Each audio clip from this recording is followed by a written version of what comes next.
Welcome everybody, it's Mike Newton down here at Lytham Golf Academy, and I've got another new product, and it's the Ping G410 Hybrid. So we're going to take a look at the hybrid. So Ping have just launched a range of G410 clubs, driver, fairway, hybrid, crossover and irons, and I'm reviewing all of those on my channel. So all those videos will either be on there now or they'll be coming very, very soon. So do stay tuned and search for my playlist on YouTube, which is Ping G410 product reviews.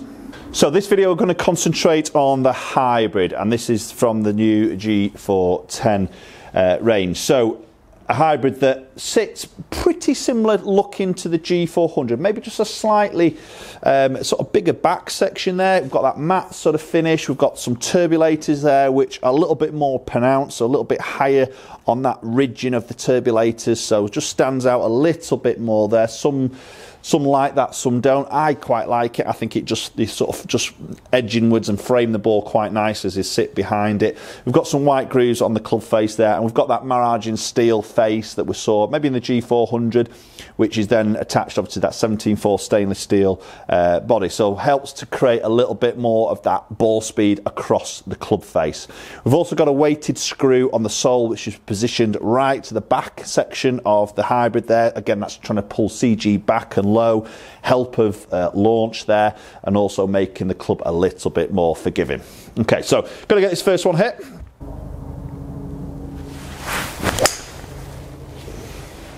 Oh, hello, that was lovely.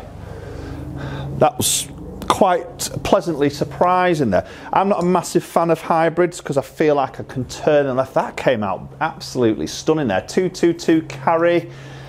Ball speed around 142, so that's a really good sort of ball speed there. I mean, this is a 3 hybrid lofted in at 19 degrees, also available in a 2 hybrid, which again is, I think, will be a good popular option at 17 degrees for that stronger hybrid. Maybe that fairway wood replacement for the guys who maybe struggle with fairway. Offering a 3, a 4, a 5, and I think maybe a 6 as well, possibly. But yeah, that's quite surprising. Well, not surprising, because obviously, you know, Ping make great products, but the way that came out was absolutely lovely. So as I say, it's just got a slightly bigger profile at the back section, a little bit deeper from that face to the back section of the club, probably than the G400. I haven't got them side by side here, but to me it just looks a little bit deeper, slightly big head. And we've got that high density tungsten weight at the bottom there, which again is helping to sort of pull back. So I think with that head shape there being slightly bigger and a little bit more of a high density tungsten weight, it's what Ping are saying, it's creating a more forgiving golf club than the G400 version, so which fits into what we're seeing through the driver and all the other, and the irons and the crossover. More forgiving basically, and a little bit more of adjustability.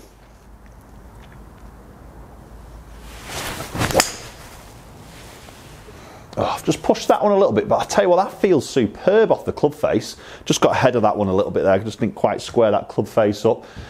Bit more offline, that's more me than the actual golf club, but 225 carry there with a 3 hybrid. So it's a good number, that really, but it feels superb off the club face. Really impressed with that feel.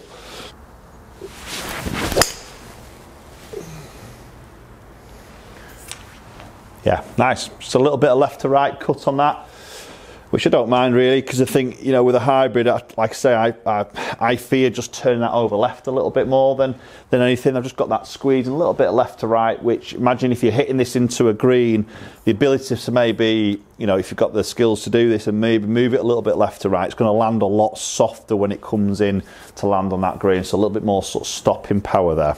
So another feature which is a little bit different to the G400 version is we've got adjustable neck sleeve for maybe the first time in a hybrid from Ping. So again, we've got that ability to dial in loft, a little bit of face angle also, so we can move this up and down by 1.5 degrees. We've also got lofts in between that also, but it can go up to a maximum 1.5 up and also down. And there's also that flat lie angle option as well, which is a little bit different, because many times you see an upright option from a lot of brands in the neck sleeves. Ping are actually offering a flatter lie option there, which again I think in the hybrid would make a little bit of sense, because a hybrid is a club that you would tend to see a golfer miss more to the left of target. Okay, going to hit one more and then we'll go and look at some numbers. It's a beautiful sort of matte finish on the top here. It does look really nice when it's sat down behind that golf ball.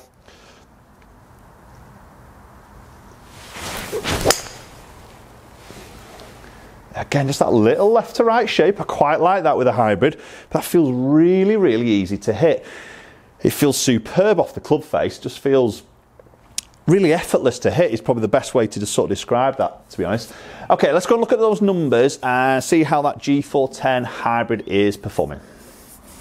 Right, okay, let's look at some numbers with the hybrids. This, like I said, was a 3 hybrid, 19 degrees, so launching around that 12-degree mark there, spinning just under 4,000 on average. As I could just hit that little left to right shapes there, you can see the spin just creeps up naturally. But again, that helps with a little bit of stopping power when it comes into land. So the ability that I could have to actually hit a little fade with a hybrid, which is unlike me, I'm a bit scared of hitting, I'd say, more left with a hybrid, was quite refreshing really, and it felt really easy to hit. So averaging at 219, around that 220 mark carry. Obviously those straighter, better hits can creep up to that sort of, maybe up to 225 as a carry number.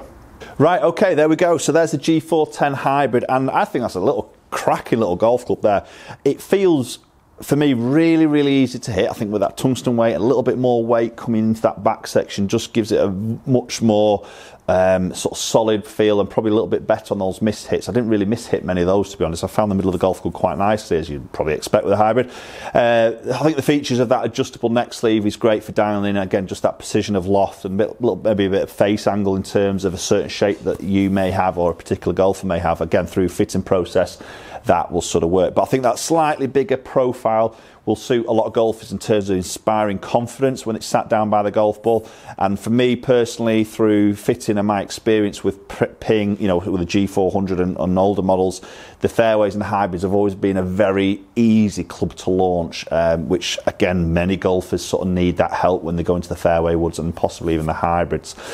So again, big thumbs up. This range of G410 is very strong, performs really good. It is a slightly higher price point than G400, so you've got to make that decision yourself where you want to spend that little bit extra money, but you are getting some more features there in terms of the adjustability of the neck sleeve, so that you are getting a bit more for your buck in a way. So let me know your thoughts. G410 hybrid, is that something you may sort of go out and try yourself? As I say, they're offering a 2 in this now, which is a nice sort of strong sort of hybrid there, which I think will be popular for a few guys. But definitely, if you're struggling with long irons, definitely something to go and look at yourselves. Okay, so thanks very much for watching. I always appreciate you watching the videos. As always, if you've found them interesting or you want to hear more and you want to be the first ones to watch it, then please consider hitting that subscribe button. The more subscribers I can get, the more chance I can get content like this or products early to me to get them out to you as soon as possible when these products actually launch. Thanks very much for watching, and hopefully we'll catch up with you all very soon.